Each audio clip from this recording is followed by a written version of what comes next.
Ha habido muchos cortes de luz, cortes de internet, etcétera, pero gracias a Dios y a la intervención de Ángela, su representante, ya estamos acá.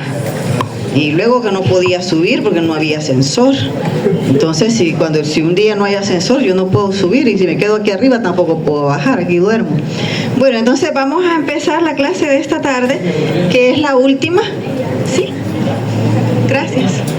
Es la última clase de esta saga que hemos visto, ¿verdad? Y vamos a hablar de temas muy importantes. Principalmente el tema que me interesa es la coagulación intravascular diseminada y lo que es el shock, porque ustedes como futuros doctores se van a enfrentar a esta situación de shock.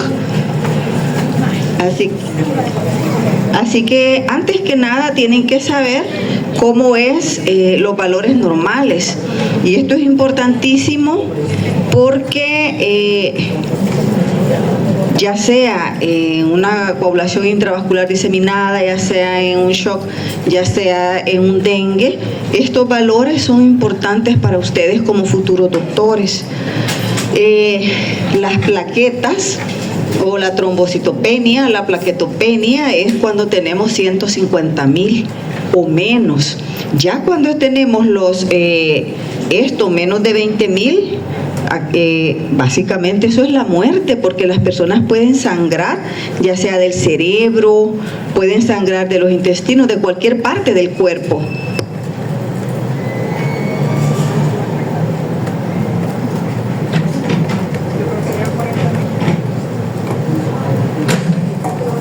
Entonces, ustedes tienen que tener estos valores bien en su mente, que si un paciente tiene 150,000, eso ya es una plaquetopenia, pero todavía eso es compatible con la vida, es decir, puede usted empezar a ver cómo se arregla la cosa, ¿verdad? O ver la causa, pero ya en estos niveles son prácticamente niveles incompatibles. Las personas pueden sangrar espontáneamente de cualquier parte del cuerpo. Ahí le dice hemorragias intracraneales o digestivas. Luego, ¿por qué pueden descender las plaquetas? Siempre usted, cuando haya un descenso de plaquetas, tiene que pensar primero cuál es la causa. Y aquí yo les traigo 4 causas que pueden ser. Una, falla en la médula ósea, que esa es en mi vida de médico, es la más frecuente que yo he visto. Es decir, que es cuando tenemos a veces son las leucemias. Entonces, este calor de verdad que cada vez se hace más intenso. Es increíble.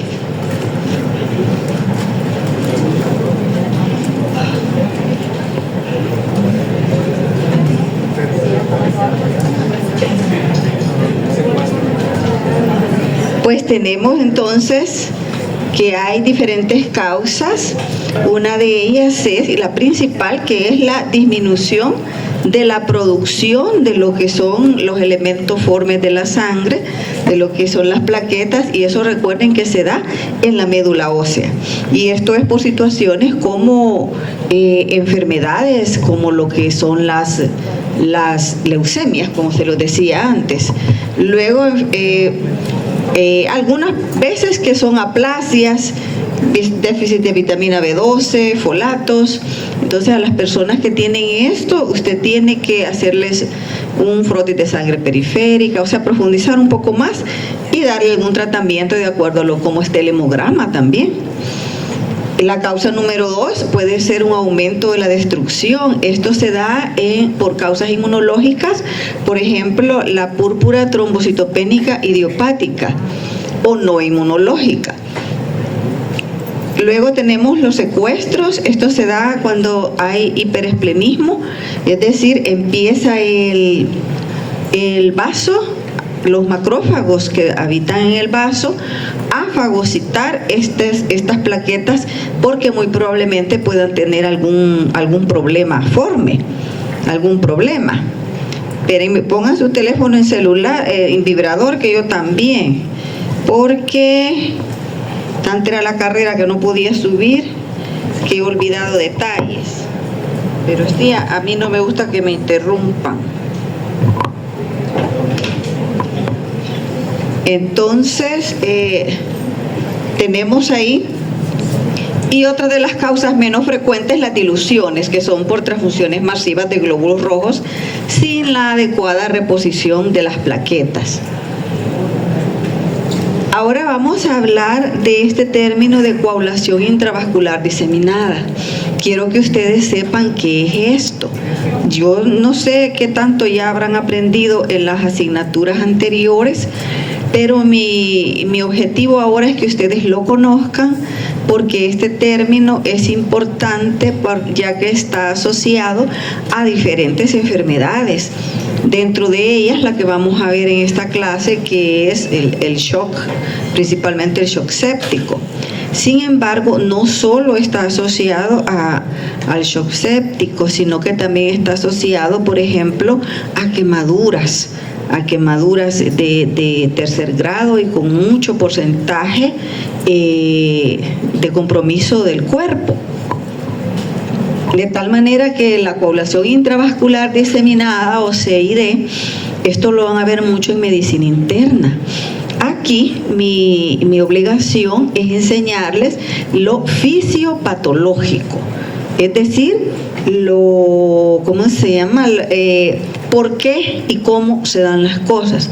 Allá en medicina interna les van a enseñar el complemento, de tal forma que ¿por qué se da la CID? Va a tener varios pasos. La activación sistémica y descontrolada de la coagulación, es decir, que se van a formar microtrombos. El paso 2, va a haber isquemia, por si está con esos microtrombos, por supuesto que va a tener una isquemia tisular y un consumo masivo de plaquetas y factores. El paso 3, agotamiento de elementos hemostáticos, y esto nos va a llevar a hemorragias graves. Esta CID, como lo dice ahí, puede ser secundario a sepsis, traumas severos, complicaciones obstétricas o aún hasta los mismos cánceres que desatan ese tipo de reacción inmunológica. ¿Qué vamos a encontrar en el laboratorio? Porque usted va a ser doctor y usted tiene que saber interpretar los hallazgos del laboratorio, y no solo eso, tiene que saber indicar qué es lo que va a mandar. Entonces tiene usted que ver que tiene que mandar el conteo de las plaquetas, donde va a encontrar una trombocitopenia. También los tiempos de protrombina y de trombina, los cuales van a estar prolongados. También el fibrinógeno, puede haber una hipofibrinogenemia. Luego el dímero B, que es lo que yo les digo que la gente hoy lo tiene de moda. El dímero D muy elevado, puesto que va a haber una fibrinólisis masiva. Y esto es así como lo van a ver en el frotis de sangre periférica, los de laboratorio clínico. Porque quiero decirles que aún ahora, con todo que está automatizado, los frotis de sangre periféricas, los aspirados de médula ósea, todas esas cosas, o los frotis de médula ósea, no el aspirado, eso lo ve el hematólogo, pero los frotis lo ven en el laboratorio clínico, lo tienen que ver así al microscopio, no necesariamente meterlo a un equipo, ¿verdad? A un aparato y puchar botones. Los frotis todavía siguen siendo hechos manualmente, al menos en este país. Luego tenemos la conclusión de lo que es la coagulación intravascular diseminada. Vemos que si partimos desde la hemostasia normal, donde está involucrado todo lo que ya hemos hablado y viene la cascada de la coagulación hasta el caos sistémico de la coagulación intravascular diseminada. La patología vascular es la ruptura del equilibrio. Entonces usted tiene que entender todo lo que ya les he dado antes, como es la tríada de Virchow, la interpretación correcta de los biomarcadores como el dímero D y el recuento plaquetario. Esto es lo que a usted como conclusión le compete como futuro doctor para poder saber que ante qué está, si está ante una trombosis localizada o si está ante una coagulopatía de consumo. Y ahora vamos a hablar de los diferentes tipos de shock. Cuando nosotros estamos hablando del shock, es cuando ya no hay una perfusión sistémica a los diferentes órganos del cuerpo y por ende el final es una falla multiorgánica y la muerte. Pero para usted, antes de que la gente le dé la falla multiorgánica y la muerte, usted tiene que saberlo detectar y saberlo tratar. Para eso les voy a enseñar yo las diferentes fases del shock y obviamente su fisiopatología, es decir, cómo es que se está dando. La definición de un shock pues es el estado de hipoperfusión sistémica, o sea, como se los acabo de mencionar. La causa, la reducción del gasto cardíaco o del volumen sanguíneo circulante eficaz, y eso por cualquier razón que ya vamos a ver. La nota clínica no solo es una hipotensión, es un colapso metabólico, es decir, una falla multiorgánica al final. Todo va a empezar con una hipoperfusión sistémica. Y esto nos da lo que, por eso es que estas clases se concatenan con la clase de lesión celular. Nos da una hipoxia celular generalizada. Aquí estamos hablando de algo global. Y esto nos va a dar las lesiones tisulares que al principio son reversibles, pero después las lesiones se vuelven irreversibles. Y esto quiere decir, esto es la muerte. Y la muerte es una consecuencia de no haber corregido esa hipoxia y obviamente la causa de ese shock. Tenemos 4 diferentes tipos de shock que usted va a conocer en esta clase. Primero, y quizá pues es uno de los más comunes. Bueno, la verdad que aquí nos vamos a los penaltis, no les podría decir cuál es más común, porque aún ¿verdad? El shock hipovolémico, más con la violencia que hemos tenido en los tipos de shock, allá con la niña que está viendo hacia atrás, aunque sea leíditos, hágalo, para que así vea para frente.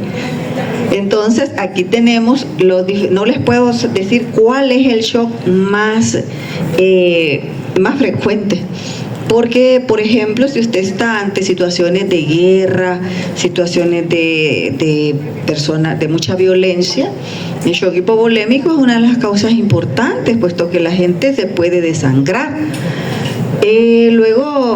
Pero realmente sin guerra, una de las cosas más importantes para llegar a un shock es el shock cardiogénico, porque nosotros, los seres humanos, más que todo en Occidente, tenemos yo les voy a decir una cosa, si van a estar riendo, van a estar platicando, yo les agradezco que yo no me molesto, yo ya les dije, yo lo que quiero es que pongan atención y no me desconcentren. Uy, de ninguna manera me voy a enojar. Vean cómo se las arreglan para firmar, porque si yo ahí no les puedo eximir, ¿verdad? Vean cómo se las arreglan para firmar a tiempo ¿verdad? Entonces lo que les quiero decir es que en Occidente nosotros tenemos esa gran defecto, por decirlo así, que nosotros somos personas sedentarias, somos personas que comemos comidas fabricadas, prefabricadas, llenas de grasas saturadas, somos obesos o tendientes a la obesidad, quizás por genética. Entonces todo esto nos lleva a nosotros a tener hipertensión, nos llega a tener problemas cardíacos, y todo esto nos va a dar un fallo de la bomba cardíaca al final e infarto del miocardio. Y esto, y estoy hablando de todo Occidente, Europa pues no sé, pero pienso que andarán por igual. Las personas, quizás los asiáticos, son los que menos tienen este tipo de cosas por su estilo de vida. Luego tenemos ahí las arritmias, o sea, el infarto del miocardio. Esto se lo voy a enseñar en la patología 2.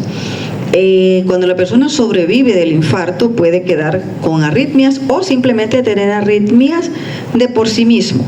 Y todo esto pues nos va a llevar a un taponamiento cardíaco. Y eso nos da un shock cardiogénico. Luego el shock hipovolémico, que esto también no solo es que lo hieran a uno, ¿verdad? Que se desangre, sino que también es la deshidratación por diarrea. Y créanme que eso sí es bien frecuente y lo van a ver ustedes en el campo. Mucha gente muere allá en el campo porque tienen intolerancia a la vía oral y no tienen una vena canalizada, no pueden llegar a un servicio de salud. Entonces tenemos ahí que también las quemaduras graves pueden darnos ese tipo de shock. Y la deshidratación, la hemorragia, etcétera. Luego tenemos el shock séptico. Bueno, las quemaduras graves, porque ustedes saben que hay una gran salida de líquidos al extravascular, o sea, se forman bombas, o sea, vejigas, se forman ampollas. Luego tenemos el choque séptico, y este está dado por la vasodilatación sistémica por una respuesta inmune. En este caso ya vienen involucradas bacterias, y esta es una de las causas más comunes para que pueda morir las personas en los hospitales cuando tienen neumonías, cuando tienen una pancreatitis, cuando tienen un abdomen agudo, una apendicitis. Entonces vamos a tener el shock séptico. Luego al final tenemos el shock neurogénico y anafiláctico. En cualquiera de nosotros lo podemos tener hoy. Este es muy peligroso, pero muy peligroso, porque usted no sabe ni por qué razón puedes tener una alergia, digamos que le pique una abeja, por ejemplo, o un alacrán, un animal en el campo. Yo por eso recomiendo que siempre que las personas van a salir al campo, tienen que llevar alguna inyección de clorfeniramina y otra inyección de esteroides por cualquier cosa que le llegue a picar, ¿verdad? Y le agarre una cosa de estas. Entonces tienen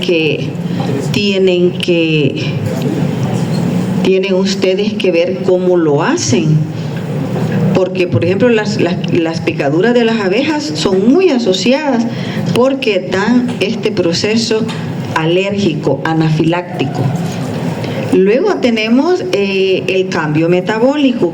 ¿Cuál es la fisiopatología que vamos a tener en las diferentes fases del shock? Vamos a encontrar siempre lo que es la lesión celular. En la lesión celular está la base de todo esto.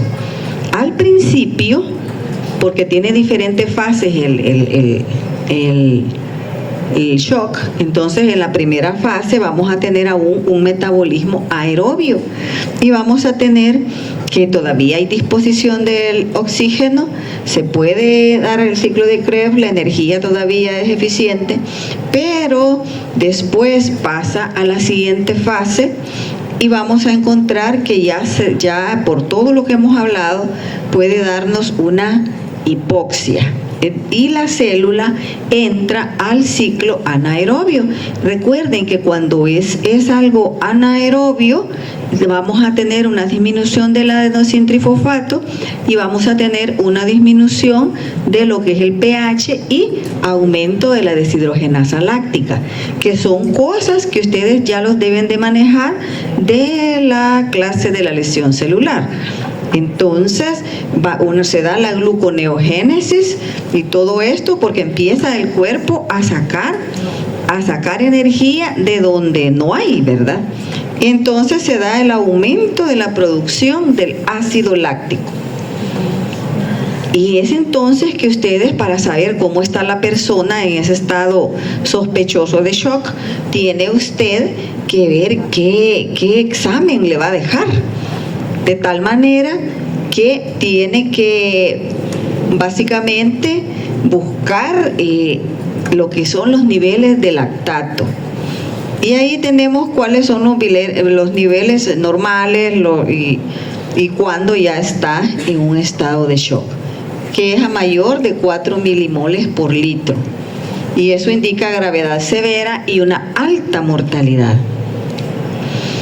Esto, por favor, apréndanlo, compréndanlo, porque es la base de la clase. Son las fases del shock, es decir, la evolución clínica. Como les decía, son 3 fases. La primera, en donde usted todavía puede hacer algo, puede diagnosticarlo y puede ayudar, es la fase no progresiva o la fase compensada. En ese caso, las personas tienen todavía una presión arterial normal, pero por un reflejo. O sea, por sistemas endógenos de aminas, vasoactivas, etcétera. Pero ya en los hallazgos del laboratorio podemos encontrar una hiperglucemia y una orina concentrada, porque ya no hay sangre circulando, porque si no fuera primera fase del shock, ¿verdad? O sea, ya tenemos poca sangre en nuestro organismo. Luego pasó a la fase progresiva. En la fase progresiva falla la compensación y tenemos la hipoxia tisular, como acabo de decirlo, cuando ya está el lactato. Tenemos la acidosis láctica franca y el pH arterial va a estar bajo. Luego tenemos la fase irreversible, que esto ya es la fase del colapso total. El daño celular es permanente y los hallazgos de laboratorio. Tenemos la fuga masiva de las enzimas, la deshidrogenasa láctica, la creatinina fosfoquinasa y la creatinina del riñón se eleva, la creatinina en sangre. Quiere decir que la persona hizo falla renal. Ya han escuchado ustedes, yo lo oigo frecuentemente, que dicen, es que hizo falla renal. O sea, entró por una apendicitis aguda. Además, lo vi en una noticia, y en una noticia de mala praxis de un hospital que no voy a decir el nombre, pero ahí salió en el diario. Entonces, que la persona llegó con apendicitis, que se hizo toda llena de pus y de suciedad en su abdomen. Entonces, al final hizo falla renal, decía el diario, ¿verdad? O sea, ya no hay diarios, la internet o lo que sea, decía que la persona hizo falla renal. Pero la falla renal es por todo esto, porque, y ya van a ver, cuando hablemos del shock séptico, ahí van a ver ustedes por qué llegamos a todo esto, prácticamente a la muerte. Entonces, para poder reafirmar el concepto de la fase del shock, aquí les traigo la fase no progresiva, que es la fase compensada, luego la fase progresiva, que es la fase descompensada, y la fase irreversible, que es la fase ya refractaria, que eso es básicamente muerte, porque aquí mismo lo dice, supervivencia imposible. El objetivo clínico es intervenir acá, aquí se lo dicen, ve cuando el mismo cuerpo está haciendo con sus aminas vasoactivas, con su sistema neurohumoral, está defendiéndose. No llegar allá, estos otros casos, ya las personas aún podrían sobrevivir, aquí no, ¿verdad? Pero aquí tal vez sí, pero con daños. Hay gente que, por ejemplo, después de una deshidratación, una deshidratación por diarreas profusas, puede hacer un daño renal. O sea, aunque no se le muera el cerebro, no se le muera el corazón, pero el riñón sí. Entonces, eso son cosas que usted como doctor tiene que saber y tiene que evitar, porque la vida de la gente lastimosamente está en manos de nosotros los humanos, porque Dios es grande y poderoso, pero Él no puede bajar y hacerle así, ¿verdad? O sea, ver la mano divina, no. Entonces Dios tiene que de alguna manera, por decir algo, si usted es creyente, usarlos a ustedes. Entonces, para que Dios los use, tienen ustedes que estar dispuestos. Y dispuestos, ¿qué quiere decir? Que tienen que estudiar mucho y ser muy diligentes en su trabajo. O sea, no ser personas desplicentes. Poner mucha atención en cada cuadro clínico, porque los riñones de una persona están en sus manos. Les hablo en el caso, por ejemplo, de una simple y vulgar diarrea, y que ahorita es una cosa que esa diarrea anda dando gravemente. Entonces hay que evitar las deshidrataciones. Voy a recalcar las fases del shock. Acá tenemos la fase 1, que es la primera, ¿verdad?, donde usted todavía puede actuar. Entonces, aquí hay mecanismos internos endógenos de compensación neurohormonal. Tenemos que es así como hay varoreceptores que van a secretar catecolaminas, van a hacer que se actúe la activación, que se haga la activación simpática. Y todo esto, cuando se activa el sistema nervioso simpático, recuerden que hay simpático y parasimpático. Cuando se activa, esto nos va a dar una taquicardia y un aumento de la contractilidad. Es decir, que los órganos demandantes, al sentir que hay muy poco oxígeno, ellos hacen ese informe a los varoreceptores y ellos hacen que se produzcan las aminas vasoactivas para que aumente el gasto cardíaco. Entonces, por eso es que las personas en las estadios iniciales van a tener una taquicardia. Entonces, tienen que saber ustedes, por eso es que les digo que a mí me gusta lo que es el área de patología, porque aquí se aprende el porqué de las cosas. Vaya niño del ascensor, ¿y por qué va a haber taquicardia? Yo no oigo. Lo que pasa es que el corazón no se tiene que compensar todo, entonces aparte de hace un mayor esfuerzo, más rápido. Pero ¿quién le dijo eso al corazón? ¿Por medio de qué?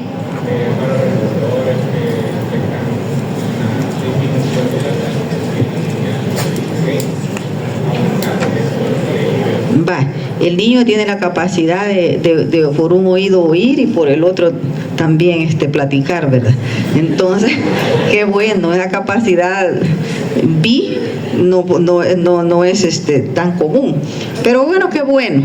Así que, pero por favor no me platique más, ¿sí? Yo creo que ya firmó. ¿Va que ya firmó? Y ya saben qué significa eso. Ya firmaron, ya. No, yo no me enojo hablando en serio, pero lo que sí quiero es que ustedes aprendan. Oye, pongan atención, ¿no? Tal vez usted sí entiende, pero usted no sabe y los demás no. Y entonces los está aturdiendo, los está distrayendo.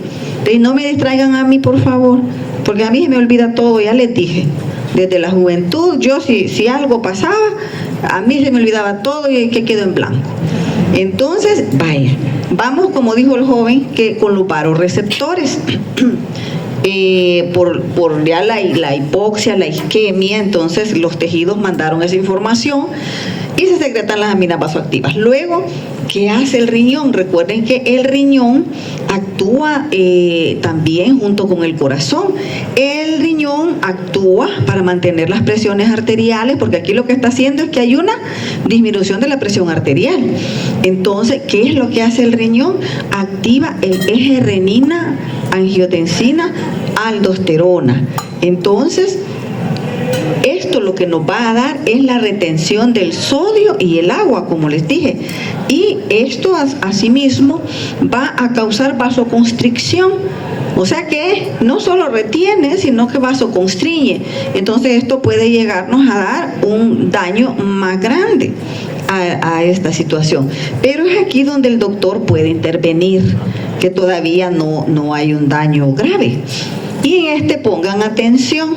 Yo no sé si ustedes ya vieron esto en algunas materias y yo estoy dando repitencia. Díganme por favor, ¿ya vieron esto? Porque pues si no lo han visto, pues valórenlo. Porque esta va a ser la base para cuando ustedes lleguen a medicina interna o a semiología. Porque no los vayan a avergonzar que ustedes no saben nada. Entonces ustedes traten de demostrar que sí saben, aunque sea lo básico, pues no les digo que vamos a ser genios, ¿verdad? Pero al menos saber lo básico. Entonces aquí tenemos miren la fase compensada. Esto es lo que usted con el ojo pelado va a ver al paciente que llegó por comando de salvamento, por lo que sea, que lo llevaron. Entonces este paciente llega con una piel fría y húmeda. Va a tener taquicardia, va a tener oliguria, o sea, no va a estar orinando porque ya el nivel de ¿cómo se llama?, de la perfusión renal es mínimo. De tal forma que esta persona, y esto es bien importante lo que les quiero decir, ¿por qué? Y yo creo que ya se los mencioné en otra clase, ¿por qué? Bueno, y antes que nada, yo quiero dar un agradecimiento público, aunque él no lo sabe ni lo va a saber nunca, a un niño que se llama Miguelito. El niño fue alumno mío hace muchos años, pero muchos años. Hoy es un genio de la inteligencia artificial en el Hospital El Salvador. Entonces él un día me dijo, doctora, ¿quiere que le enseñe a hacer ponencias?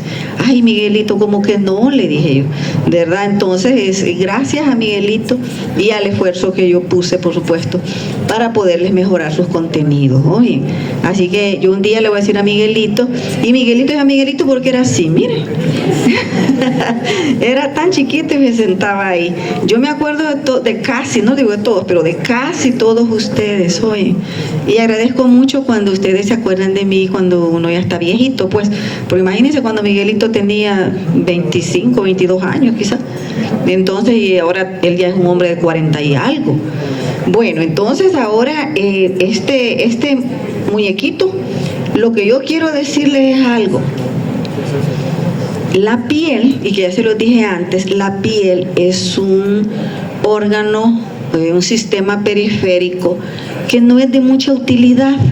Entonces el cuerpo es tan sabio que empieza a sacrificar lo que tiene menos utilidad para llevarle sangre al que tiene más utilidad. Entonces por eso la gente se pone morado, pues, o sea, todo piel pálido, piel fría y húmeda, y se va esa sangre que le está restando a la piel, se la está llevando al cerebro y a los riñones principalmente, porque son los más demandantes de oxígeno. Luego tenemos que, eso es lo que dice acá, ¿verdad? Pero hay un excepto, oye, y esto pónganle atención, lo común es que lleguen pálidos y sudorosos, pero en este caso cuando la persona es por una infección bacteriana va a ser diferente, va a estar rojo, caliente y rojo, miren, va a haber vasodilatación por citocinas, piel caliente y enrojecida inicialmente. Así que ustedes, niños, miren, yo vieran todos mis alumnos que yo conozco, mis exalumnos, créanme que la mayoría son personas de éxito. Así que, y eso no va a cambiar. Ustedes también van a llegar a ser personas de éxito. Cada uno tiene una historia y así yo tengo, y está en el Seguro, ahora en el Hospital El Salvador, estaban en el Rosales, gentes muy inteligentes. Así que no pierdan la fe, oye, en ninguna manera se desmotiven, en ninguna manera se entristezcan y piensan que su esfuerzo va a ser en vano. No lo es, porque el conocimiento no tiene precio. y decía un señor que se murió, que ustedes no saben ni quién es, pero llamaba Aniceto Porcisoca, era un cómico salvadoreño. Decía, esto no lo venden en la tienda de la esquina. Y el niño del ascensor creo que puede decir eso. Esto supongo yo, ya vamos a ver las notas. Entonces, esto no lo venden en la tienda de la esquina. Entonces, la sabiduría. Entonces, usted, el conocimiento, lo que decía Aniceto, no era que ser genio, sino que el conocimiento que usted tiene lo hace inteligente. Pero para tener conocimiento tiene que estudiar y dedicarse. Aquí vamos en la fase 2. ¿Qué pasa en la fase 2? Cosas que a usted no se lo van a decir allá en medicina interna. Por allá le va a decir, la fase 2, que el paciente ya está así, ¿verdad? Pues sí, entonces, pero usted, ¿por qué está la gente en esa forma? Colapsando. Porque ya está llegando al estado anaerobio. Y entonces es donde llegamos a la acidosis metabólica, en donde ya lo voy a aburrir tanto, que ahí va a tener que ver que el pH bajo, la acidosis láctica. Yo recuerdo que cuando en los hospitales los medicinos decían, es que está acidótico. Así le dicen al paciente, está acidótico. La cosa que no deben de llamarle así, ¿verdad? Entonces, pero él está acidótico. Entonces, cuando es acidótico, estamos hablando de todo esto. ¿Y por qué está acidótico? O sea, ¿por qué está en ese estado de acidosis láctica? Porque ya hay muerte. Un paciente con acidosis, algo se le ha muerto. Entonces, tal vez no está muerto todo, por supuesto. Entonces, el doctor tiene que ver qué pedazo rescata. Entonces, algunos pueden quedar con insuficiencia renal vivos. O sea, se le murió el riñón, pero está vivo. Y así, que se le murió un pedazo de corazón, pero sigue vivo. Entonces, pero cuando ya la persona tiene aumento de esto y pH bajos, ahí algo se murió. Y la fase 3, el colapso sistémico final. Y esto es, vean, por eso está con estas grandes letras, falla multiorgánica. ¿Qué quiere decir esto? Que es ya el momento en que tenemos la muerte generalizada. ¿Y qué va a suceder? De los primeros que se van a morir, además de riñón y cerebro, tenemos los intestinos. ¿Y qué hay en los intestinos? En los intestinos hay heces. Las heces que tienen bacterias, enterobacterias, que son sumamente peligrosas si salen de su lugar específico. O sea que es grave la situación, que cómo es Dios de mágico o quien haya sido, de que nosotros andamos ese montón de bacterias adentro del cuerpo y no nos hacen nada. Ahí están detenidas, confinadas en un tubo que se llama el intestino grueso, principalmente, donde se forman las heces. Entonces, pero si en un momento dado ese intestino grueso, ese intestino delgado, tiene isquemia, y esto es la fisiopatología de la apendicitis aguda, oyen, cuando hay una isquemia, en este caso es por toda la fisiopatología, la CID de un shock de las diferentes causas. El apéndice puede ser por un fecalito, en los niños por la hiperplasia de los folículos linfoides. Entonces, pero todo se traduce en una isquemia. Entonces los vasos se colapsan, se aprietan. Entonces cuando este vaso se colapsa, se aprieta, hay una isquemia y esto da muerte celular. Y cuando hay muerte celular, la pared se hace permeable, la pared del intestino, la pared del apéndice. Entonces, y cuando se hace permeable, o sea, básicamente se destruye, salen las animalitas al exterior. O sea, pueden salir a la sangre, a la cavidad abdominal. Entonces, eso es lo que pasa en el momento final de un shock. De cualquier tipo de shock, al final llega eso. Y luego llega también a la depresión miocárdica, la necrosis tubular aguda, y esto, cuando ya al paciente a usted le cae en anuria, usted aflíjase. No, cuando ya no orina, sondeado y sin orinar, usted tiene que decir, no, este paciente ya el riñón se le arruinó. Entonces, eso es bien grave, jóvenes, y por eso ustedes tienen en este momento que aprenderlo lo mejor posible. Entonces, aquí tenemos básicamente los mecanismos compensadores, cómo se da lo de la presión arterial, pero más que todo les pongo esto para esto. Un paciente joven puede perder el 20% del volumen y mantener la presión arterial normal, pero ya la hipotensión va a ser un signo tardío de lo que es el shock. ¿Cuál es el marcador de la fase progresiva? Que esta es la fase progresiva, es la segunda fase. Recuerden que la primera era no progresiva, la segunda es esta y la última es el colapso final. Es el lactato. Entonces, si ya lo encuentran, y esto es segunda diapositiva que los pongo. O sea, primera estaba ya con un termómetro y hoy está acá, más de 4 milimoles por litro.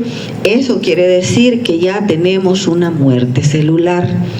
Y en los gases arteriales, acidosis metabólica, el pH puede estar de menos de 7.35 y el lactato en aumento le confirma el metabolismo anaerobio y exige reanimación hídrica agresiva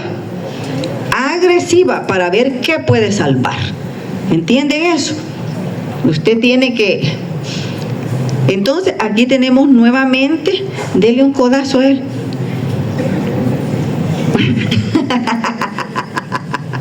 Bien sabe que es para él. Tiene ojos, o sea, con los ojos cerrados puede ver.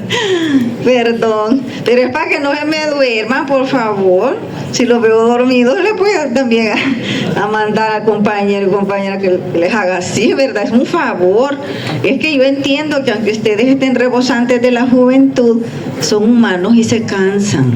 O sea, vienen a saber de qué batallas y ya es el final del día. Sí, es verdad. No, ¿saben qué es lo importante? Es ser médico. O sea, yo también pasé por ahí y pasé por este mismo auditorio, porque este auditorio es viejo, porque estaba peor. Entonces, pasé por ahí, sé lo que ustedes sufren, todo lo que ustedes pasan. Hay que no me vean como, ay, que esta señora más mala, me vio de menos, me vio de mal, y que el lero y que me insultó. No, solo quiero que pongan atención, ¿sí? Iba una profesora que tenía yo en aquel tiempo, niñas, please pay attention, niñas, así me decía la señora, please pay attention. Yo no sé ni qué es eso, porque todo mal pronunciado, pero la señora profesora de inglés decía, please pay attention. Pongan atención, por favor, ahí atrás. Va, entonces aquí le vuelve a decir lo mismo, ¿verdad? Entonces, nuestra misión no es tratar el shock irreversible, oigan bien, sino prevenirlo. Por eso es que estoy aquí con ustedes haciéndoles énfasis, que no se duerman, que no sé qué.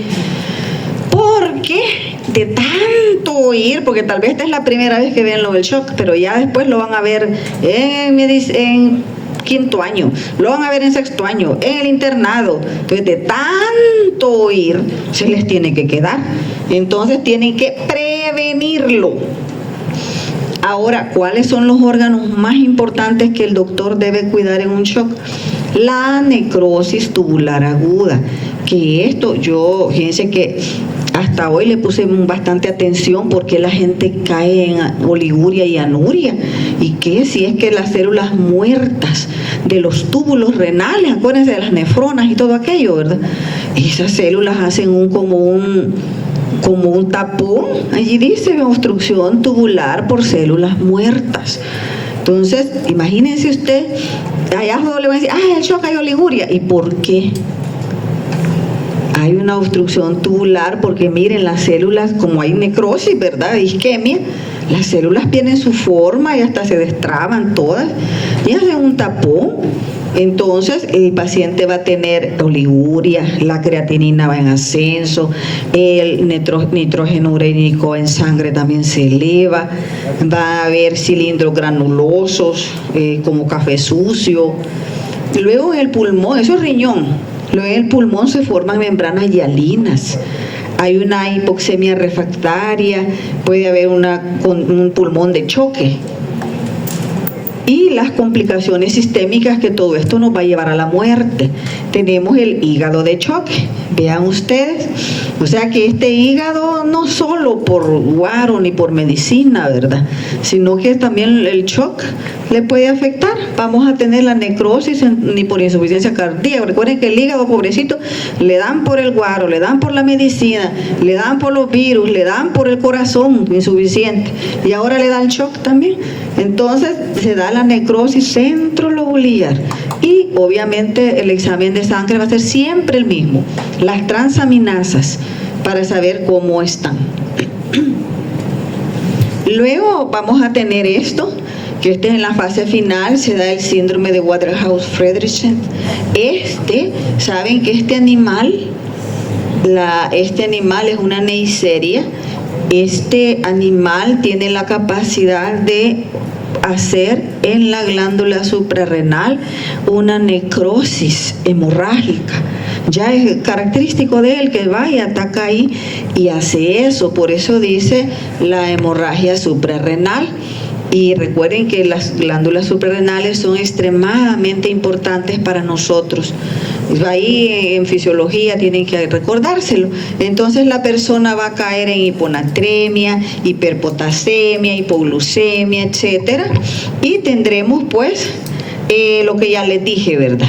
Lo que ya estaba en la foto anterior, la enteropatía hemorrágica. La isquemia hace que se perfore se muera la pared y salen, ya muerto todo pasa, salen las bacterias a la cavidad, a la sangre, y eso se le llama la bacteriemia secundaria.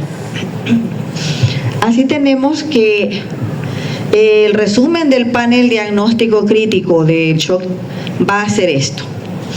Todo esto, y les digo para que ustedes, si les preguntan, ay, ¿qué le mando a este paciente?, tengan una idea. Oye, mínimo un hemograma, al que dicen que ni eso le mandaron al paciente del hospital X, desconozco si es verdad, pero mínimo eso. Y nunca olvide que usted tiene que ejercer la clínica, porque imagine que los aparatos condenados, porque hoy creo que ellos ya ni eso hacen a mano, sino que en aparatos que le pucharon mal o los corrientazos de eléctricos lo desconfiguraron y le sale un hemograma normal. Nunca, por favor, nunca olviden su cerebro. No sean, a mí me estaba contando, un día tuve un reencuentro con personas de mi edad, que éramos de allá del monte. Entonces, de verdad, fue un reencuentro con mi mejor amiga de la niñez, que hoy es una científica en Japón, el hermano de ella, que es el único, ni me acuerdo qué especialidad es, pero él trabaja allá en el CENTA, pero una especialidad de animalejillos, o sea, de investigar animalejillos, o sea, ya no me acuerdo, pero un nombre extraño, dije que es el único y da clase aquí en agronomía, en maestrías. Pero lo que le quiero decir es que el hombre me dijo, el hermano de ella me dijo, mire que yo estaba un día en Estados Unidos y empezamos, mira, y nos dijeron, hagan la ponencia de tal cosa, y empezamos todos a trabajar, y empiezan aquellos, todos los demás de otros países con la inteligencia artificial, más jóvenes que él, y en eso se cae la red, se cayó la red, me dijo, y estas personas lloraban, así, lloraban, pero así, lloraban, no sabían qué hacer. Mientras que yo empecé a hacer todo a mano de lo que yo sé y cómo se debe hacer, pero y salí adelante, pero estos otros niños no pudieron. Entonces ustedes, yo no quiero satanizar en ninguna manera las inteligencias artificiales, son buenas, pero usted, o los aparatos autónomos, esos que ahora existen, son buenos, pero su cabeza es la mejor. O sea, usted debe tener el conocimiento. Si usted no tiene el conocimiento y está esperanzado a que los aparatos le hagan todo, miren, yo he visto una cosa tan terrible últimamente en el gremio médico, y sí les digo, yo quizás hasta por eso he hecho el esfuerzo de venir, aunque sea con tenis, de verdad, porque yo he estado 6 años ausente por problemas de salud, de movilidad, pero los niños que están saliendo ahora, estoy yo asombrada. Entonces, quiero poner un grano de arena, pues aunque sea. Hoy ya no, todo es ultrasonografía, y más no saben que los ultrasonografistas se van 2 meses a Cuba. Y ya vi, si no es que bien le van, o hacen un curso virtual y se van los fines de semana a Guatemala, allá, y todo lo demás. ¿Qué van a aprender, hombre? Es feo lo que estoy diciendo, pero es la verdad. En el Ex Rosales habían como 10 o 15 residentes de radiología. ¿Y qué van a aprender, por Dios? O sea, entonces, ¿en qué van a confiar ustedes? O sea, ahorita en radiología, esa es mi opinión, pero es lo que he visto. Todavía hay donde yo trabajo, le ponen que tiene útero la gente y tal vez ya no tiene. De verdad, se los digo, no confíen en los métodos al 100%. Nunca olviden su impresión clínica, su sospecha, su olfato.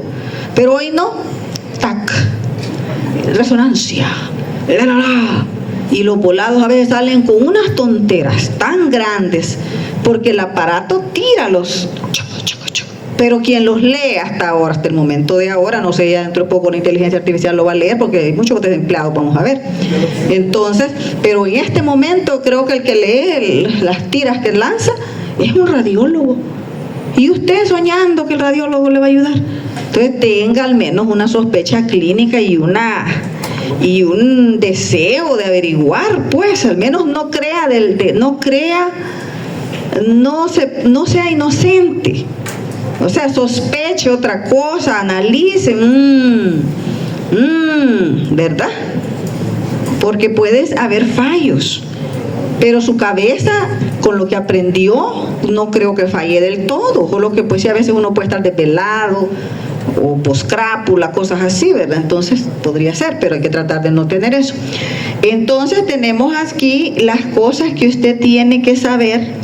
Ya ni se las voy a leer, porque ahí están, y les va a quedar en su ya lo tiene Ángela, y va a estar subida en la plataforma también. Entonces, y cultivos son obligatorios antes de iniciar los antibióticos, ¿verdad? Vamos a hablar, voy a ver qué hora es, no es que don Gonzalo nos dejen cerrados. No es tan tarde.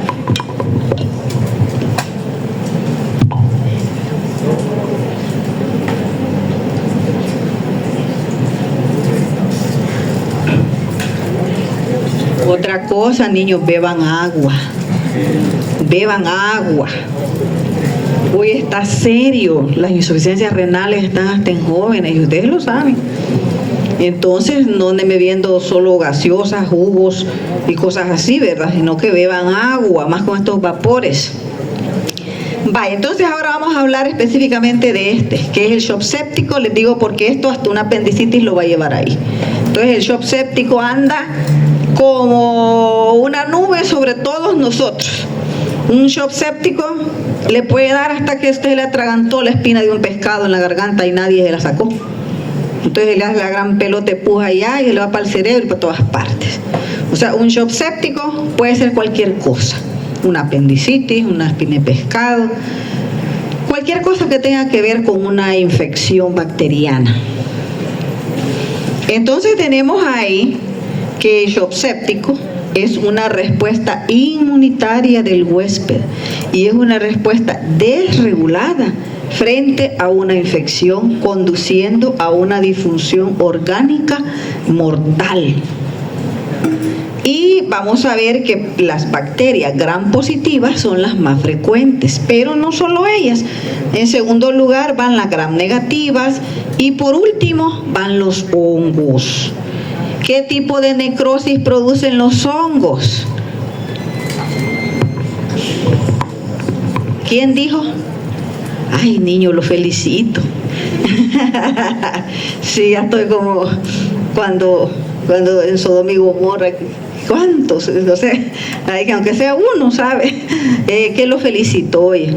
Encontramos uno que lo dijo con mucha seguridad. La necrosis de licuefacción está dada por bacterias y hongos, cierto tipo de hongos. Oye, O sea que por eso que aquí lo ponen con en tercer escoge, porque no es lo más frecuente, pero sí así es. Entonces esto no lo olviden, porque de aquí no se lo van a volver a decir nunca. De ahí solo le van a decir puro lorito. Ay, que la bacteria tal le dio el CID y que el herolero. Pero esto, ¿por qué le dio la coagulación intravascular diseminada? ¿Por qué se murió la célula? ¿Por qué pasó? Esto no creo que lo vuelvan a dar. Entonces, este es el mecanismo por medio del cual se da el shock séptico. Primero es un reconocimiento inicial, es decir, hay una inmunidad innata. En esto que tenemos aquí, recuerden que los macrófagos son células, y las células que tienen, ¿qué es esto? ¿Qué es esto? La membrana celular. La membrana celular es una capa es una bicapa lipídica, decía el Robbins viejito, no sé ahora. Pero la membrana celular es una bicapa lipídica, tiene arriba y tiene abajo. Entonces, este es el macrófago. Entonces, del macrófago está saliendo el receptor tipo TOL, que es este. Y luego este se va a adherir con el PAMP, que es el patrón antimicrobiano. O sea, el patrón que tiene el microbio. O sea, se va a adherir como un antígeno y anticuerpo, pues por decir así. Pero en este caso no es un antígeno y anticuerpo, sino que es el TOL, el receptor del macrófago, con el receptor de la bacteria. Y entonces son los patrones moleculares del patógeno, es el PAM. Y es así como van a ver ustedes que se van a unir. Ahí les habla de gram negativas, el ácido teicoico, y en las gram positivas. Luego tenemos que ya cuando se ha dado eso, esa unión del TOL con el PAMP, entonces va a producirse una liberación masiva de lo que son las citocinas, es decir, el factor de necrosis tumoral, la interleucina 1, y esto nos va a generar, y pónganle atención a todo esto, porque todo esto es lo simplificado de un cuadro bien feo, porque no está feo, está feo, que tiene su libro de texto, y que se lo voy a poner al final. Pero aquí, de una manera muy simplificada, se les ha hecho. Entonces, porque aunque sea inteligencia artificial, alguien tiene que ordenarle y editarlo y crearlo y supervisarlo, ¿verdad? No es que y me pongo a dormir. No, estos son noches de desvelo. Créanme, son noches de desvelo, porque yo estoy trabajando aún en mi casa, entonces son noches de desvelo. Entonces tenemos aquí que todo esto me va a generar una vasodilatación generalizada. Esto hace, ya, ¿se acuerdan que hablábamos de los edemas? Yo ya no sé ni qué tipo de edema lo voy a poner, porque saben que este edema es un edema lleno de proteínas, pero no tiene detritos celulares, pues como una mezcla del edema exudado y trasudado. Pero aquí solo le llaman edema. Yo me he puesto a pensar ¿qué edema será? Porque se le salen hasta proteínas, se le sale líquido, pero no hay detrito. Bueno, entonces activación de todo esto nos da al final la activación de la coagulación. Y cuando eso se da, que recuerden que aquí hablábamos, cuando por esas endotoxinas bacterianas se da la activación inmune, se da la liberación de las citocinas. Entonces esta activación va a ser un detonante para poder, miren, aquí tienen nombres: interleucina 1, B, beta, factor de necrosis tumoral, etcétera. Entonces esto es algo como un gran estallido que sucede y es a nivel de todo el cuerpo. Y aquí tenemos todo lo que se activa. Y esto no solo queda así activado solo, sino que viene a ser una situación a nivel del vaso.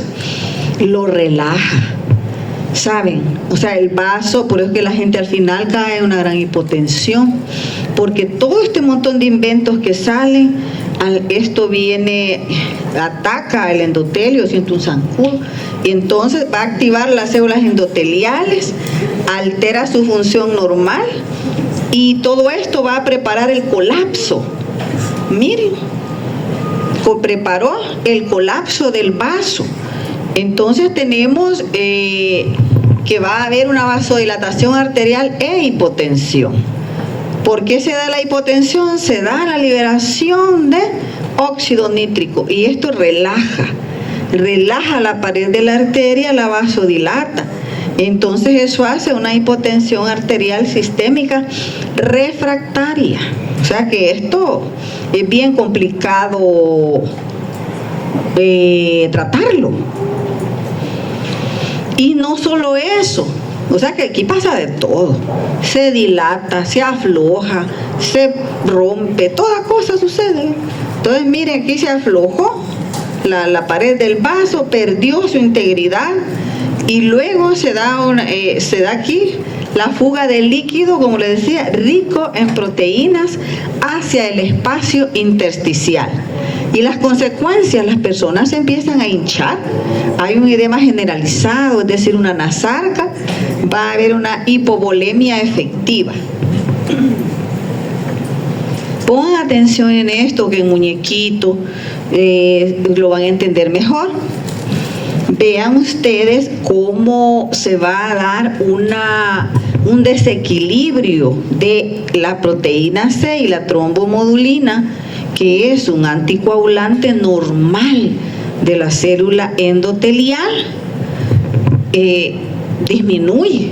Y el factor tisular, que es trombogénico, porque recuerden que la célula endotelial es mágica, entonces ella tiene procoagulante y anticoagulante. Entonces el anticoagulante, proteína C y trombomodulina, y el procoagulante, el factor tisular. Entonces, para que nosotros estemos sentaditos aquí, esas dos cosas tienen que haber un equilibrio y está en balanza, el fiel de la balanza está recto. Pero cuando sucede esa activación de ese montón de interleucinas, esos óxidos nítricos, etcétera, eso se pierde y gana uno de ellos.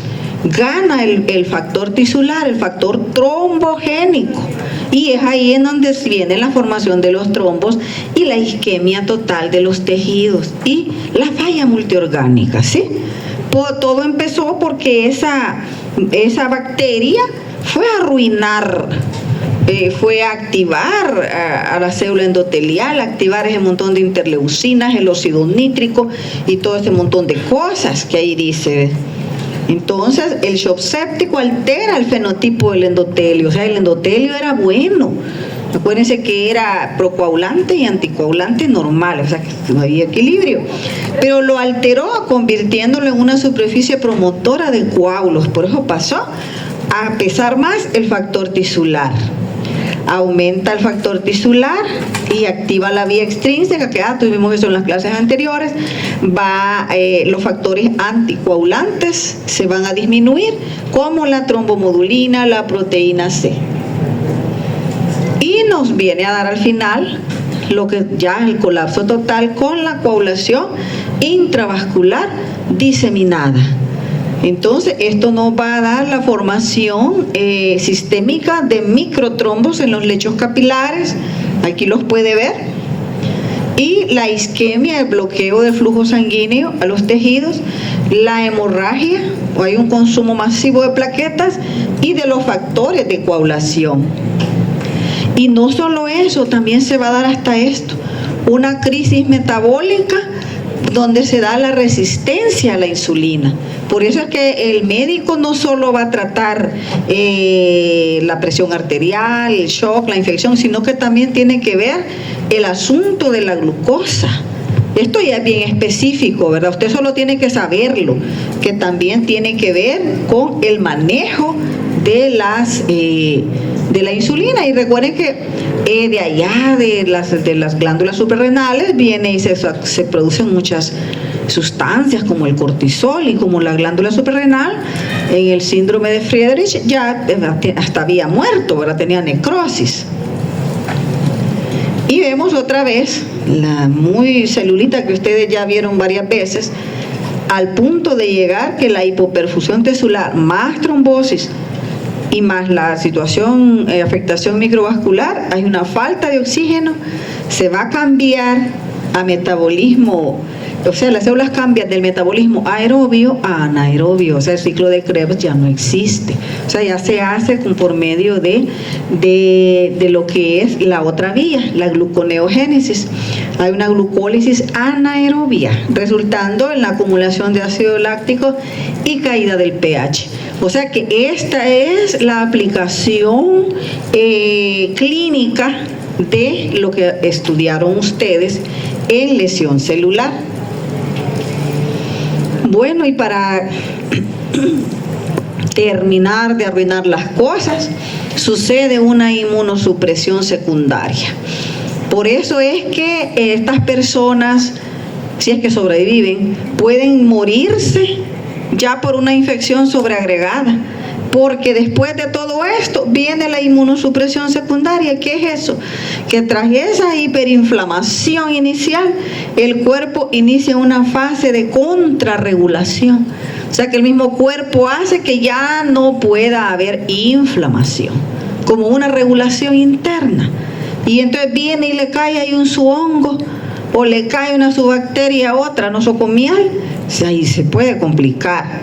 Entonces hay liberación de citocinas antiinflamatorias y apoptosis masiva de los linfocitos, o sea que todo aquel montón de macrófagos y linfocitos activados, que son los macrófagos, se mueren por apoptosis y ya queda la gente sin defensa.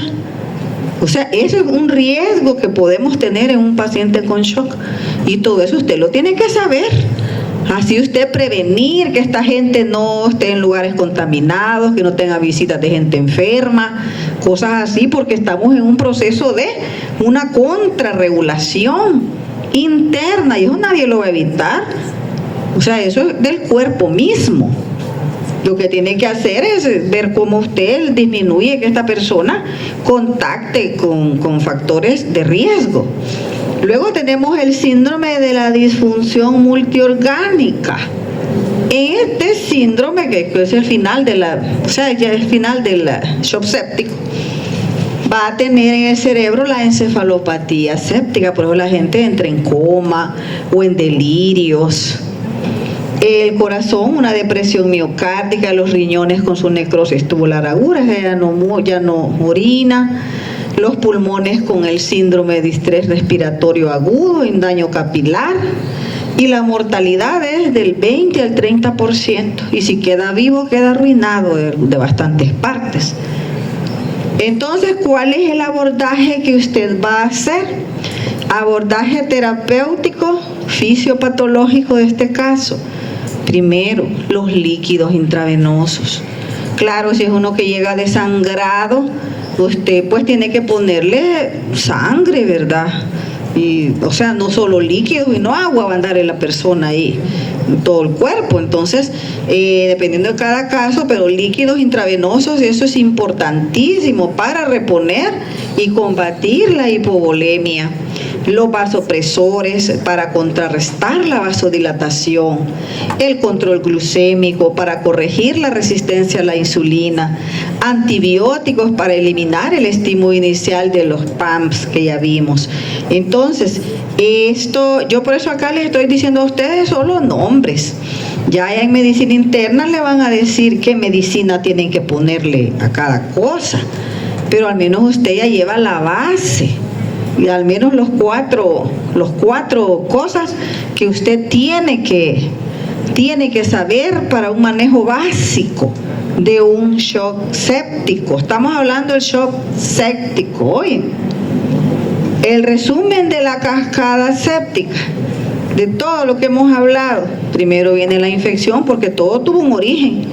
El origen es la infección, algo que a usted le llegó, ya sea una apendicitis, ya sea una neumonía, una pancreatitis.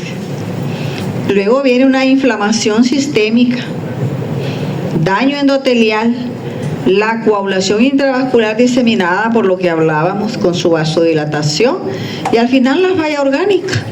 Y falla orgánica, pues básicamente si sobrevive, porque en medicina nunca 2 más 2 son 4. No le puedo decir, solo que sea falla multiorgánica, se muere. Pero si fue solo un órgano o dos, capaz queda vivo. Que sea como el Puma con trasplante de pulmón, ¿verdad? O sea, puede ser. Y con diálisis cada semana. Entonces, la comprensión de estos mecanismos es vital para la intervención temprana y la supervivencia del paciente. ¿Qué es lo que usted va a encontrar en el laboratorio? Aquí tenemos todo este tipo de cosas que ustedes los van a leer en su momento. Pero nunca olviden, miren, el dímero D. Aunque sea acuérdense, manden el dímero D, y si está elevado, esta gente ya está haciendo trombos. Oyen, por favor, no se les olvide. Y este es el famoso muñequito del libro. Entonces, todo lo que yo les he explicado es esto, pero allá se los he explicado de una manera mucho más comprensible que en este sentido. ¿Entienden? Miren, al final llegamos a lo mismo, ¿ves? Insuficiencia multiorgánica. Y ahí está el montón de cosas, los PAMP, todo lo que hemos hablado está aquí. Pero para que usted lo comprenda, se lo desglosé de otra manera. Ahora vamos a ver el tiempo, porque esto ya no está como objetivo de la clase. Pero que no esté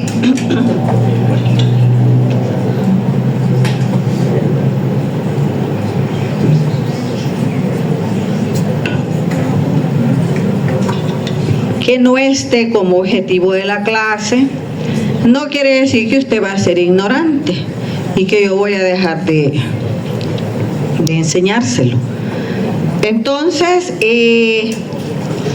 esto es y se los he traído porque es una de las enfermedades que en el ir y venir de mi carrera yo sí la he visto en más de alguna ocasión. Entonces usted va a decir, ¿y qué es el síndrome de anticuerpos fosfolípidos? Les digo porque casi nadie habla de esto, y sí existe. Entonces, y es algo muy asociado, por ejemplo, al lupus eritematoso sistémico. Entonces yo quiero sacarlos del oscurantismo, y ahí está en su libro de texto. O sea que si quiero se los evalúo, ¿verdad? Porque está en el libro, no es inventado. ¿Qué es el síndrome antifosfolípidos? Es una trombofilia autoinmunitaria. O sea, y esto se ve para fines prácticos, por ejemplo, en personas que tienen aborto, personas con abortos o trombosis jóvenes, personas jóvenes con trombosis trombosis venosa profunda. Siempre hay que investigar el síndrome antifosfolípidos. Entonces, esto lo que nos trae es una hipercoagulabilidad adquirida. Los anticuerpos no atacan directamente a los fosfolípidos. Ellos van a atacar a las proteínas plasmáticas unidas a los fosfolípidos. Esa es la situación. O sea que hay un ataque a la célula, a la membrana celular. Y hay dos tipos de anticuerpos antifosfolípidos. Tenemos el primario y el secundario. El paciente en el primario va a estar presente cuando hay abortos. Por eso es que se los he traído a cuenta. Porque vieran los abortos, qué frecuentes son. No me estoy refiriendo al aborto que la gente se lo hace porque quiere, ¿verdad? Sino que es un aborto que se muere la criatura. O sea, se muere adentro porque Dios quiso, llamémosle así. O sea, no son abortos provocados. Entonces tenemos en el primario, puede haber una trombosis o pérdida fetal sin evidencia de otra enfermedad autoinmunitaria. Está bien asociado con lupus, pero lo puede presentar cualquier mujer y cualquier hombre también. Pero los hombres no tienen niños, ¿verdad? Entonces, pero cualquier mujer embarazada puede tener este tipo de complicación, pérdida de un bebé, por un síndrome de anticuerpos fosfolípidos. Luego tenemos el secundario, este sí va a estar asociado a otra cosa, como una enfermedad subyacente, la más frecuente es el lupus. Y aquí, ¿cómo es la fisiopatología de esto? ¿Cómo es que funciona? Vamos a ver que el objetivo principal es la proteína que se une a los fosfolípidos y modula la coagulación. Recuerden que la célula endotelial, por muy mágica que sea, ella es una célula. Entonces tiene bicapa lipídica, ¿verdad? Tiene bicapa lipídica, una célula endotelial, entonces, y por medio de esa, y hay proteínas ahí, entonces la célula endotelial modula la coagulación, por lo que ya vimos, con los procoagulantes y por los anticoagulantes. Entonces, esta beta-2-glucoproteína es el objetivo principal de esta situación, y por eso la altera, porque es la que modula la coagulación, y al atacarla, entonces ya no modula la coagulación, sino que se forman los trombos. Y también va a atacar la protrombina, que es el factor clave de la coagulación, y está atacado por ciertos anticuerpos. Por eso es que se llama anticuerpos antifosfolípidos. Pero todo es un problema que va a atacar a la célula endotelial, por eso se forman los trombos. Entonces aquí vean un poquito cómo es que actúa esto. Se va a dar la activación de la célula endotelial y todo esto nos va a atraer las moléculas de adhesión y los factores tisulares, y nos va a dar las plaquetas vienen al sitio donde se activó, pues, y esto básicamente es algo como autoinmune, pues esto no es que por una infección, que por una cosa así, un trauma, es algo que la gente puede desarrollar en cualquier momento. Se le activa la célula endotelial y se va hasta desatar el sistema del complemento, y al final, ¿qué viene? El trombo. Esa es la fisiopatología de los anticuerpos antifosfolípidos. Y como les digo, no es que sea contra los fosfolípidos de la bicapa celular, sino que es contra las proteínas que están ahí. En el cuerpo humano, los anticuerpos van a generar un estado de hipercoagulabilidad, y por lo tanto se da la trombosis y la formación de los coágulos.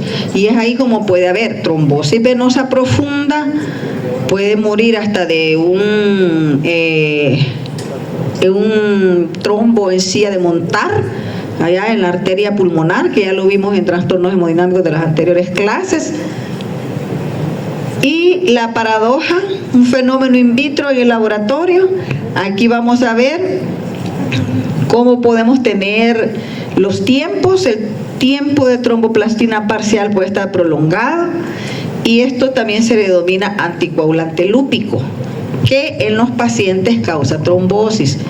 Eso es así le llaman a un examen de laboratorio, anticoagulante lúpico.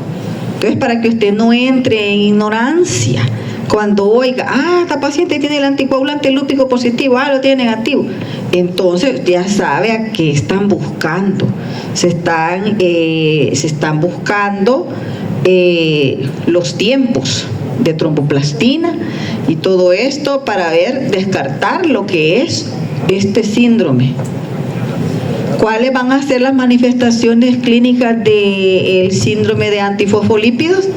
La trombosis venosa. Vean ustedes, aquí lo dice, trombosis venosa profunda.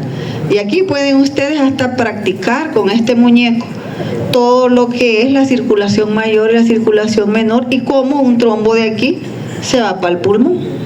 ya con anatomía y fisiología, como lo hemos estudiado. Entonces tenemos la trombosis venosa profunda en miembros inferiores y por ende la embolia, el tromboembolismo pulmonar. Y otros sitios atípicos de trombosis, la vena porta, las venas hepáticas, los lechos renales. ¿Cuáles van a ser esas manifestaciones clínicas de la trombosis arterial? Pues los ictus, la gente le llama derrame cerebral, pero son ictus o infartos cerebrales, especialmente en pacientes jóvenes. Oigan bien, o sea, porque ustedes piensan que todo, que el trombosis pulmonar, que infarto del cerebro, todo es para ancianos. No, si eso se ve también en personas jóvenes. Pero cuando usted lo está viendo en personas jóvenes, tiene que pensar qué le causó, porque eso no es normal en un joven. Y sistémico, infarto de miocardio e isquemia intestinal. Y este tiene una variante que se llama arterial red, que este es un síndrome antifosfolípido catastrófico. Aquí tenemos que hay una microangiopatía con trombosis generalizada en la microcirculación. Imagínense la microcirculación generalizada.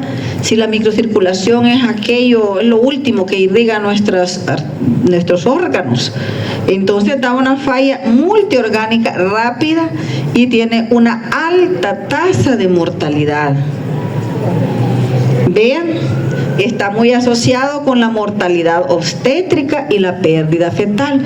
Esta clase les va a servir, si ustedes ponen atención y la atesoran, les va a servir hasta para cuando pasen por el Hospital de la Mujer, porque ahí van a ver esto. Entonces vean ustedes, el mecanismo no es solo trombosis. Los anticuerpos interfieren directamente con el crecimiento del trofoblasto, o sea, con la placenta, e inducen inflamación. Viera cuántas placentas me llegan a mí y fetitos. Entonces, eso es mucho, y trombos, yo encuentro trombos, ¿saben? O sea, yo encuentro trombos y los reporto en las placentas. Entonces, muy probablemente los trombos fueron por una cosa de estas, muy probablemente, pero eso a mí ya no me compete decirlo, porque yo solo tengo que decir lo que veo, trombo. Entonces pueden haber abortos a repetición inexplicados, muertes fetales intrauterinas, preeclampsias severas. Entonces vamos a tener signos clásicos y correlaciones.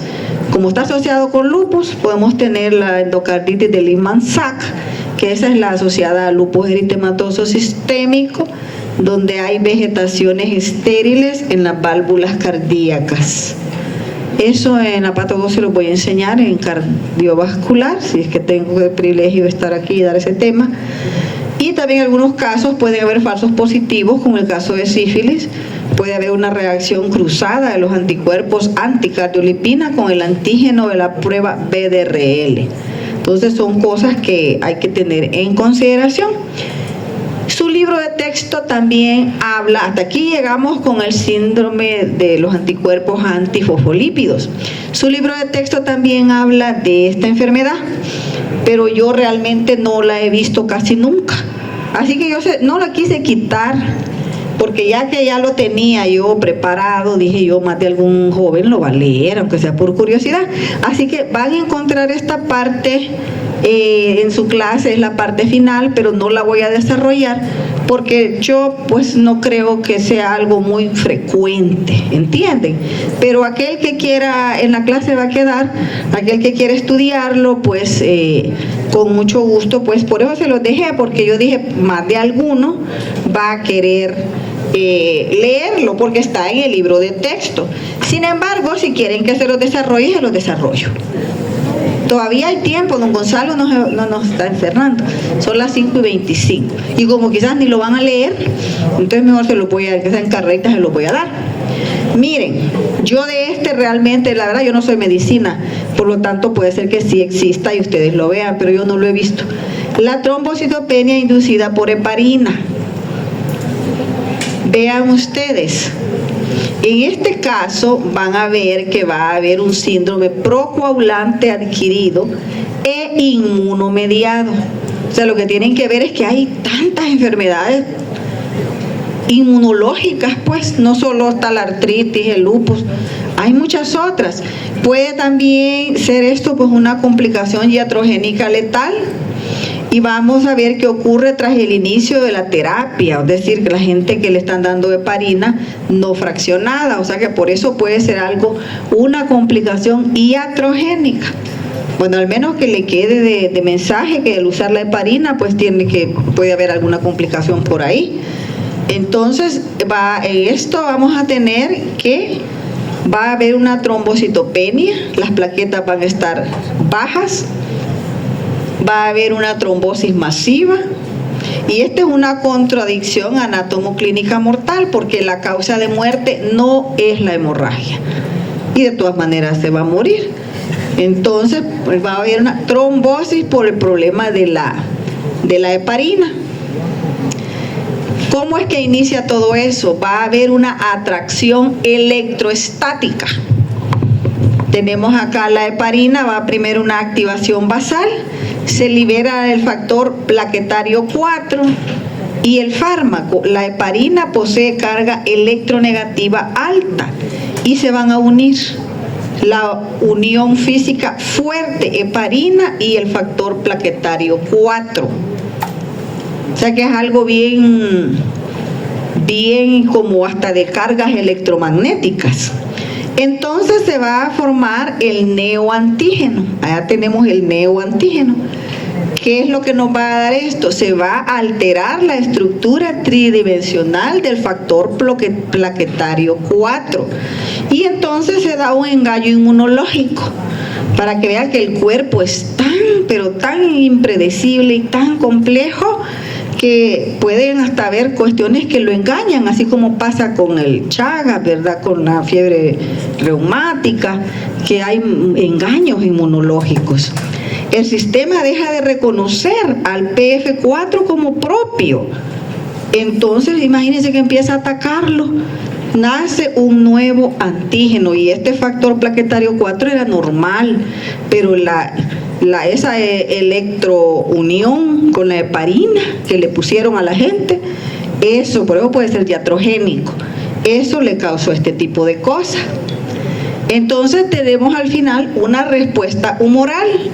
Va a haber linfocitos B que van a generar autoanticuerpos de tipo inmunoglobulina G, y el objetivo a quien va a ir a atacar es el complejo heparina, factor plaquetario 4, los cuales se habían casado, se habían unido previamente.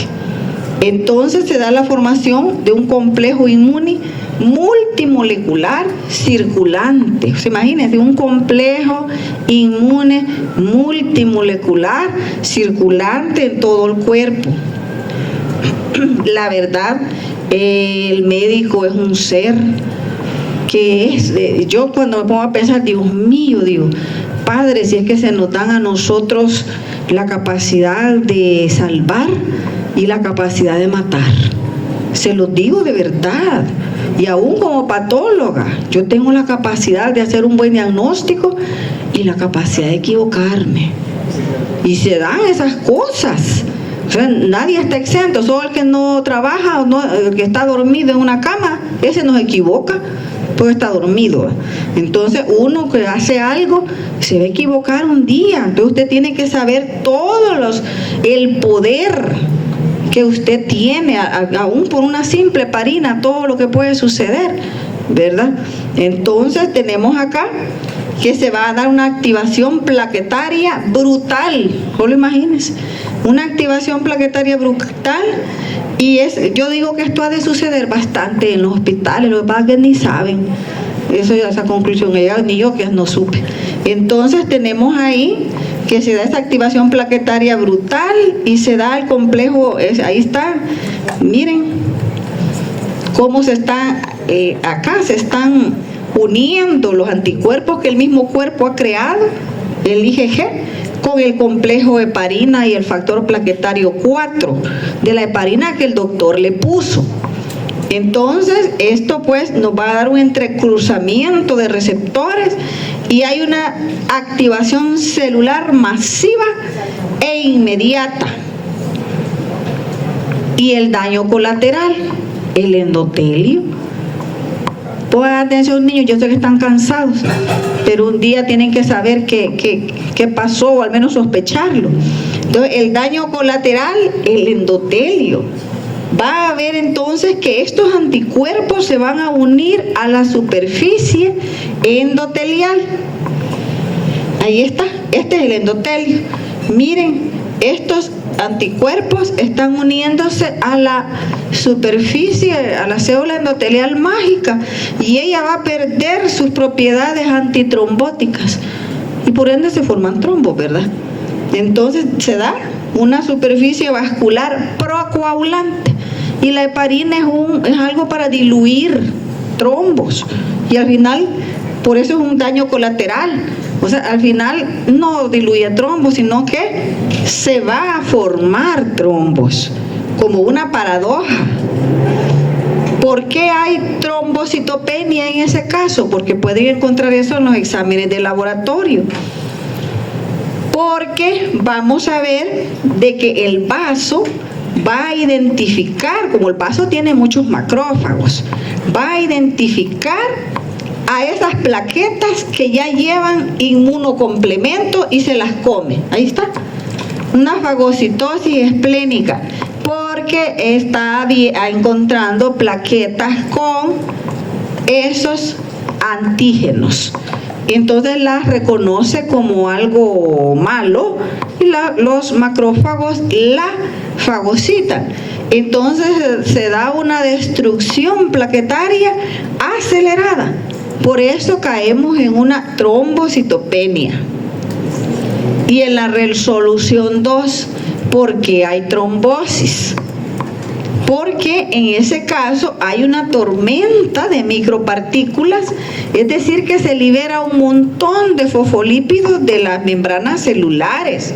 Y esto nos va a activar la vía extrínseca por ese daño endotelial que se genera, llegando al estadio final con una generación masiva de trombina e hipercoagulabilidad. O sea que esto es como una paradoja, se forman trombos, pero a la vez las plaquetas están bajas, porque el vaso se las está comiendo. Entonces imagine usted, un día tiene ese caso y dice, Dios mío, si tiene plaquetas bajas pero tiene trombos, ¿qué tiene esta gente, verdad? Entonces usted tiene que profundizar su conocimiento, al menos tener una idea que existen casos paradójicos así, ¿sí? Las manifestaciones clínicas, pueden haber infartos tanto cerebrales como del miocardio, isquemia de las extremidades cuando hay las trombosis venosas profundas. Y la trombosis venosa profunda está muy asociada, como ya lo vieron, al tromboembolismo pulmonar. O sea que muchas de estas enfermedades extrañas que estamos hablando vienen a terminar a la misma vía final común que hemos estado hablando: accidentes cerebrovasculares, trombosis venosa profunda, tromboembolismo pulmonar. Entonces usted no sabe, todos los que han muerto de tromboembolismo pulmonar, una cosa así pudieron haber tenido, ¿verdad? Entonces hay tantas explicaciones. Entonces tenemos que el diagnóstico clínico, básicamente el diagnóstico es clínico, no tiene que esperar el laboratorio. Más del 50% es su análisis clínico, y vamos a tener la regla de oro, que la caída de plaquetas más del 50%, y el contexto puede haber la historia de que le pusieron heparina en los últimos 5 a 14 días. Y ahí la importancia de la historia clínica, ¿sí? Entonces, ¿a usted lo han tratado con algo en algún tiempo o estos días? Entonces es importantísimo que usted le pregunte a las personas, porque si no existe la historia de que le han puesto heparina, pues es otra cosa, hasta los síndromes de antifosfolípidos pueden ser. Pero en este caso, ya con eso usted ve que es que hubo la unión electromagnética entre la heparina y el factor plaquetario 4. Y todo eso desató todo lo que hemos estado hablando.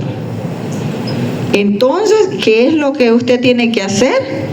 Bueno, tiene que retirar toda fuente de heparina. Pero imagínense si le siguen dando, como está trombosado, ¿verdad? Como se forman trombos, entonces le va a seguir dando heparina, lo terminan de matar. Por eso es que les digo de que a nosotros se nos da la capacidad de salvar o de matar. Claro que si uno mata es porque tal vez no lo hace porque quiere, ¿verdad? Pero como las leyes a veces no entienden eso, entonces hay que poner mucha atención en todo eso. Entonces, se puede hacer una anticoagulación alternativa, ya que el paciente va a seguir generando trombina. Pueden ponerse inhibidores directos.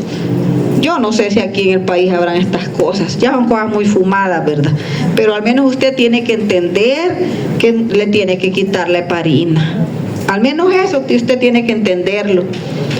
Entonces, esta enfermedad, la TIH, es el ejemplo perfecto de cómo una intervención terapéutica bien intencionada puede desencadenar una respuesta autoinmune letal.